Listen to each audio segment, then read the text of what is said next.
What's up, everybody? Welcome back. We're here with some more NFL DFS picks and lineup advice for DraftKings and FanDuel. This time for the Week 4 Thursday Night Football single game showdown slate between the Seattle Seahawks and the Arizona Cardinals. In this video, we will discuss the injuries that impact tonight's DFS slate. We will look at our core plays and strategies for low risk DFS contests. And then, of course, we'll give you the tips and angles and picks on how to win the biggest prizes that DraftKings and FanDuel have to offer tonight. Welcome, I'm Brian Jester, co-founder here at Occupy Fantasy, single game $1 million winner. And let's get started with tonight's injuries.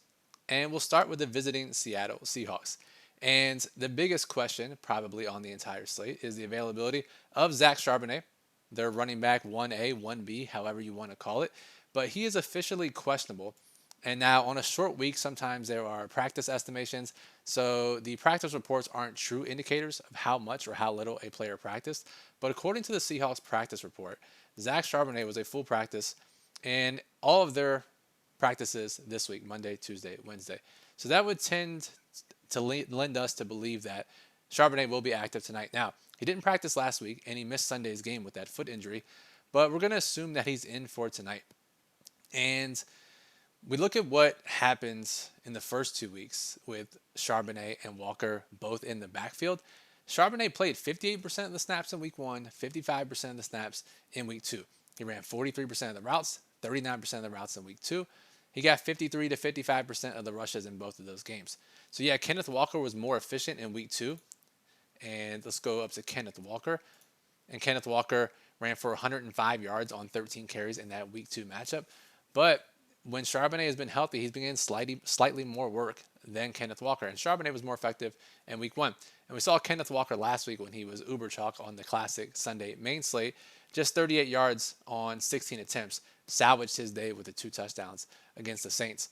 So we'll know for sure at 4 p.m. Eastern or a little bit thereafter, because if Charbonnet is indeed out, they will need to call up a running back from the practice squad. The only one they have now is Khalil Herbert, who they just signed. So monitor those elevations. If Herbert is not elevated, it likely means that Zach Charbonnet is in for tonight. If he's out, George Holani, who was the backup last week, he'll be the backup to Kenneth Walker tonight if Charbs is indeed out. Now on the offensive line, Anthony Bradford, their guard, almost practiced all week. He got in a limited practice on Wednesday, a new back injury. You never know how those things are going to go. We'll tentatively have Anthony Bradford in, but if he's out, that would shuffle the offensive lineup a little bit, and that would be a slight downgrade to Seattle's offense. So we'll probably need to monitor pregame inactives, 6:50, 7 p.m. Eastern, to know for sure if Anthony Bradford is out for Seattle. On the defensive side of the ball, we actually get a defensive upgrade and maybe a downgrade to Arizona's passing game, because Seattle actually gets back 2 defensive backs that they haven't had, at least not last week against the Saints, and their strong safety in Julian Love and their nickel cornerback in Devon Witherspoon. So that's a big boost to their pass defense. We always talk about injuries impacting the game when players are removed from the equation, but we can't forget the flip side and adding players back in who have missed recent games due to injury, because we only have 3 games to work with in terms of sample sizes and defense versus position and defensive matchups. So when you add guys back in, that's naturally going to skew what has happened the first 3 weeks. So something we could take advantage of tonight. Maybe it's a slight downgrade to Arizona's passing offense. Now, if we go to the Cardinals side of the ball, obviously the big injury is James Conner, who left last week's game with that gruesome foot injury. He's out for the year. Trey Benson took his place, and Trey Benson was already splitting pretty hefty work. We talked about him in our best ball videos over the summer, being more of a complimentary piece to James Conner. And shout out Dwayne McFarland of Fantasy Life. He had these numbers where once Conner went down last week in week 3, we saw Trey Benson get 87% of the snaps. Let's pull Trey Benson up here. 87% of the snaps, 71% of the running back rush attempts, 50% of the running back routes. And Mari DiMercado split work with him after the fact. He was the running back 3 last week, so DiMercado, $3,800 tonight on DraftKings. So should be a big workload tonight for Trey Benson. A word of caution, though. Whether you're thinking of giving Trey Benson all the workload tonight or you're thinking of playing DiMercado, oftentimes when we have these in-game injuries that are unexpected, like James Conner's injury, teams will just do what they can to get through that game. Do they actually want to give Trey Benson 87% of the snaps, 71% of the rush attempts? Do they even want Amari DiMercado to be the running back too? We'll see, because they have Zonovan Knight, Bam Knight, on the active roster. He is $200. They could also call up Michael Carter, who's on the practice squad, and we've seen him get some work in the past for this team. Would not surprise me if Michael Carter was elevated and was the running back 2 tonight. Monitor elevations. I would just say don't automatically slot Amari DiMercato into the running back 2 spot. Let's see what the team does today. Either way, Benson should get a large majority of the workload, at least 50% plus, puts him in a good position. And thankfully, both sites priced him up. Not like we get a rogue 5K Trey Benson or 4,500 Trey Benson. He's appropriately priced tonight, so we won't see his ownership get out of control. In the receiver room for Arizona, Zay Jones is out with concussion. And if you haven't watched any Cardinals games in 2025, you may be thinking, damn, Zay Jones is still getting snaps for an NFL team? Yeah, 47 to 51% of the snaps this year for Arizona. So it's been Marvin Harrison Jr., it's been Michael Wilson, it's been Zay Jones, and then Greg Dortch is the wide receiver 4. They've only played 4 wide receivers to get snaps so far this year. So I think the natural belief would be that Greg Dortch gets more of the work here, but they do play different roles. Dortch is mostly a slot, Zay Jones mostly an outside receiver. So it'll be interesting to see what they do. Now, Michael Wilson, who is the wide receiver 2, he's only been playing up to 74% of the snaps in a game. Maybe he gets a few more snaps added to his arsenal. So he would be a great play, even with just a couple more snaps in his playing time. And Dortch at 3,200, who we don't expect to be popular despite the loss of Zay Jones. Anytime we can light the Dortch, we always have to consider it in Showdown. He's always productive when he gets opportunity. So one of our favorite plays on the slate tonight is Greg Dortch. Just know that, if you look at Dortch, he's ran 15% of the routes, 18% of the routes, and 24% of the routes in the first 3 games of the season. So even if he doesn't get a full complement of what Zay Jones had, even a slight bump from that gets him to 30-40%. That's certainly enough at his price tag and his historical production.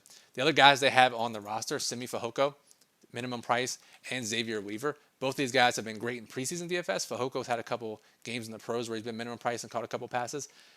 These guys could just slot right in for Zay Jones. We're not entirely sure. So if you're making multiple lineups, you're building 20-plus lineups, 150 lineups, we could mix in Simi Fehoko, Xavier Weaver, in the hopes that they just directly replace Zay Jones and they don't really change Greg Dortch's role at all. I don't think that's what's going to happen, but you never know. They could also run more two tight end sets. So obviously they have Trey McBride at the top, but they could give more snaps to Tip Ryman, third-round rookie from a couple years ago, or Elijah Higgins, who has been productive. Both these guys are pretty cheap.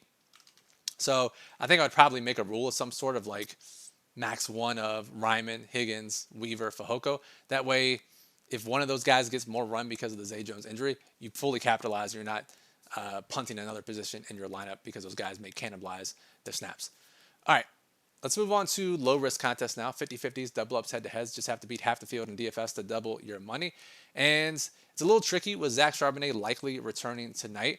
So the core 4, right, if we look at our historical strategies for low-risk contests, it's the 2 quarterbacks, 2 running backs. So we play Kyler Murray. We play Sam Darnold.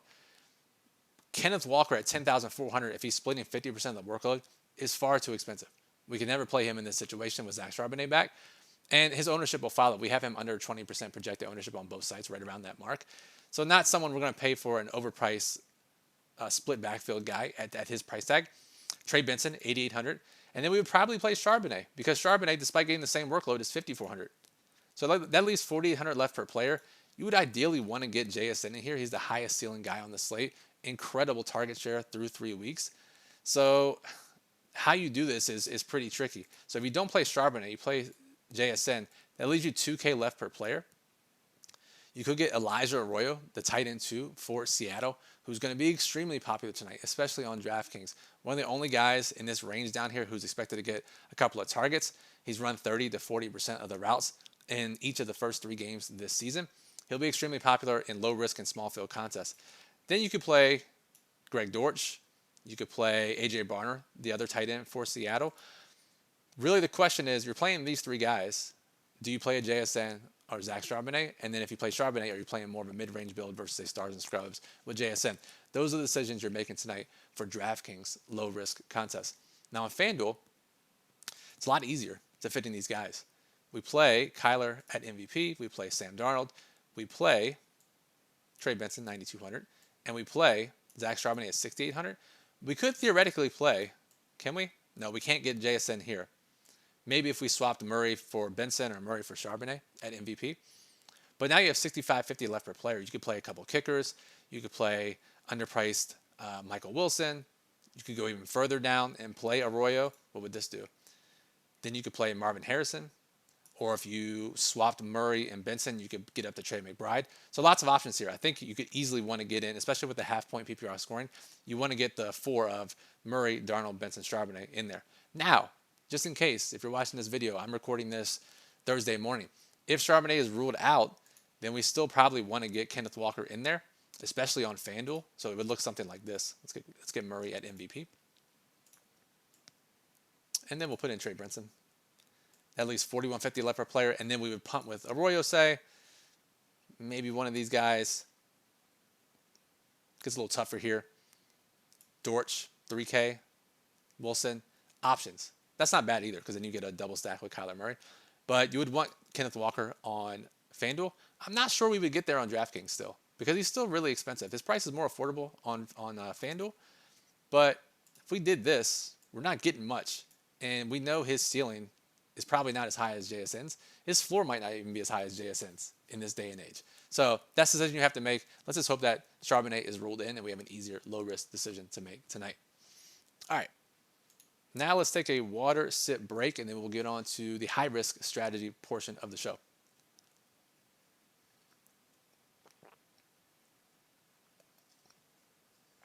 You guys want to know what to do? Drop those comments with the water emojis to support the channel. And let's talk about high-risk contests for DraftKings. You have to beat a lot of people to win a lot of money. Leagues, GPPs, satellites. You guys know the drill by now. And it's kind of hard to find too many high-level angles on the surface for this slate. You know, we talk about playing more Cardinals and Seahawks in the lineups or vice versa, or playing for a lower scoring game, which I think is generally a good idea, but the defenses have a little bit higher ownership than we've seen the last couple of showdown slates, so it's not as viable tonight. Instead, let's just look at the low-owned plays, and that will be primarily what this section is in this video for today is who are the lower-owned plays? Who are the guys that can differentiate ourselves from the field in our lineups? And we'll start with the captain and MVP spot. Let's go to FanDuel, and we'll start at MVP. And again, all of this is assuming that Zach Charbonnet is in for tonight, which is what we expect after 3 full practices. So at MVP, it's going to be the quarterbacks, Kyler Murray and Sam Darnold, getting the majority of the ownership here. And then it's going to be Trey Benson at 9,200, which is kind of nice because you put Benson in, you save a little bit of salary, you can get an extra stud or at least an extra mid-range player. And then it's JSN, and maybe he's a little higher than Benson, but roughly in that same boat, Jackson Smith and Jigba. So 2 quarterbacks, Benson, JSN, and then a massive drop off. So if you're not playing one of those 4, your lineup is pretty different already. As far as strategy goes, who are the guys that can outscore those 4? Kenneth Walker on limited touches can do it. Charbonnet in a mid-range captain or mid-range MVP build certainly can get there. And then it's Trey McBride, who we do like a lot. He's number 1 in our model on DraftKings specifically tonight, but he's pretty high in FanDuel as well. And he'll be lower owned. And then can Marvin Harrison get there? I do like the top 4 guys tonight more than usual, so I think I would play those 4 and try to mix in the lower owned flex plays. On DraftKings, it's kind of similar. Let's go to DraftKings. And it's the same. It's the 2 quarterbacks. It is, and not Darnold as much on DraftKings, but it's Benson, it's JSN. And then it's also Trey McBride, who we have at 10 to 12% captain projected ownership, who again is the top play in our model for DraftKings tonight. So really like him at captain in any high-risk contest that you're playing tonight. If we look at flex, and this is mostly the same across both sites, we look at who the low-owned play is going to be. And very rarely do we get a stud low-owned play, but Kenneth Walker will qualify, assuming Charbonnet is in. In some contests, he'll be under 20%. Maybe he gets up to 25% in some contests, but he's just too expensive for his price tag. Now, how can he succeed tonight at that ownership, at that price tag? One, he just busts a long run, which he is known to do many times in the past. He outproduces Charbonnet. Or Charbonnet is not fully healthy, and Kenneth Walker gets 60, 70, 80% of the snaps tonight. Also possible. Probably not likely, but it's within the range of outcomes, and you can tell that story in a lineup where you pay up for a low-owned player. That's more of a PGA DFS tactic where we pay up for low-owned studs, but it works in NFL DFS as well, so Kenneth Walker is an option tonight. Next, we have the Seattle receivers, And while Cooper Kupp may not be technically low owned, we don't have him more than 30% projected ownership. And Torrey Horton, who after his big game last week, he's all the way up to $5,800. And he's getting, let's look at Horton, right? 4 targets in week 3, 5 targets in week 2, 0 targets in week 1. 4.5 targets a game, that's probably a little pricey for a $5,800 player, which is why he'll be low owned, 10% or less. But again, we talked about him all offseason in our best ball streams. He's an electric guy, returns punts, gets deep passes, and can outscore Cooper Kupp at $1,200 cheaper. Kupp obviously had the 9 target game against Pittsburgh, but Pittsburgh is known to give up targets to slot receivers, just 3 targets in his other 2 games on average. And my God, with this hair, you almost have to fade him. What are you doing, Cooper? Not great. So Cooper, he'll be low owned, as will Torrey Horton. So if you're looking for guys to pair with Sam Darnold at low ownership, it's the secondary receivers outside of JSN. Next, again, we talked about the defenses. They won't be 10%. They might be 15% in some contests. So not the super low ownership we've seen from these defenses the last couple of slates, like I said. Emari Demercado will be lower owned. He's pretty pricey for a running back too. But again, we don't know exactly how this is going to be split up. So I'm okay taking some shots on him, because what if they want a true 50-50 split with Benson? They don't want to give him a ton of work. They don't want to give him 80% for the next 14 weeks. And Demercado is the second guy. So maybe he gets a decent amount of work at 3,800. I think we have to like that as well. And then you look at if they call up Michael Carter from the practice squad, they elevate him, or they don't, and it's Zonovan Knight and Bam Knight. Both of them are $200. I don't think they'll overtake, especially Bam Knight. I don't think he'll overtake Demercado, but I could see Michael Carter overtake Demercado tonight, or at least get some snaps. He is certainly in play if he's elevated. So monitor practice squad elevations. We'll post it in our daily plug and in Discord as well. And again, Michael Carter will be 1% owned. So not a guy we're really going to play in small field contests. Not a guy we're going to play a ton of in large field, maybe 5 to 10%. But that's certainly enough to get way overweight on him. All right, moving down. Like the Dortch, Greg Dortch. Anytime we're going to play him, we got him at less than 10% projected ownership. We'll see if the industry catches up a little bit. But again, his role isn't fully known. We expect him to be the wide receiver 3 tonight. I think his ownership will be held in check, mostly because you can pay down a couple more dollars for A.J. Barner, who's a starting tight end, and we expect to be popular, and Elijah Arroyo at $800. Incredibly popular. Why pay up at $3,200 for Dortch, or even $3,400 for Michael Wilson, who will be more popular than Dortch, but not like 30% or anything? Why pay it for those guys when you could just pay a little bit cheaper for safe targets? But again, we saw the Isaac Tesla situation on Monday night. Just because you're $1,200 and cheap and projected for fantasy points and expect to be on the field does not mean you'll score a point. Sorry, Tesla guys. But that could happen with Arroyo. Most likely scenario, he catches a couple passes. He's useful in small field contests. Probably doesn't help us get there in large field contests. Same for A.J. Barner. So in those contests, you can either punt with Arroyo and realize that he's extremely popular and get low owned elsewhere, or just pay up a little more for Dortch or one of the secondary Arizona tight ends who have just as easy of a path to a couple of catches as Elijah Arroyo does. Or you pay down for Michael Carter in large field, right, in your mass multi-entry. So lots of options there. And again, let's not forget about, we talked about Ryman and Higgins, but don't forget about Fehoko and Xavier Weaver. Monitor inactives. All 5 of these guys should be inactive, all 4 of these guys. But again, these are 0 to 1% owned plays. You don't have to go crazy with them. I wouldn't even play them in small field contests. In terms of Weaver and Fehoko, I might consider Higgins and Ryman in small field, depending on the build. All right, so it's a pretty interesting slate. And again, not too many high-level angles, but we have enough low-owned plays. We have enough uncertainty with a couple of injuries on how these teams are going to deploy their players, which makes it for an interesting slate. When we see someone like Arroyo get mega ownership, that should send off alarm bells in our head that this should be an easy leverage slate to play, not Arroyo. Or if we do, play a lower-owned MVP or captain with him. Arroyo won't be nearly as popular on FanDuel as DraftKings, but still pretty popular over there. Now, our daily plug will be out later this afternoon. Again, recording this at 10:30 Eastern on Thursday morning. Bismo will have his rankings, his lineup construction tips, his slate notes. Go read that after you watch this video. Link is in the description. Occupy model is already up and running with all of our projected ownership. All the ownership I've referenced in this video, that'll be updated once again before inactives. Once again before the game once inactives are announced. So go check that out. And our lineup builder allows you to build up to 300 lineups. Same builder I use to build my lineups. Can help you build profitable NFL Showdown lineups as well. So for Occupy, I'm Brian. Thanks for listening. Make sure you subscribe to the channel. We have a 2-gamer on Monday, so maybe a different schedule. Subscribing free to do so. Best way to get notified what that schedule will be like for Monday's slate. Chris will be here with the main slate video tomorrow night. Chuck will be here with the Sunday night live stream Sunday afternoon. Lots of content. Week 4, we're still rolling. So good luck and enjoy tonight's Cardinals and Seahawks showdown slate.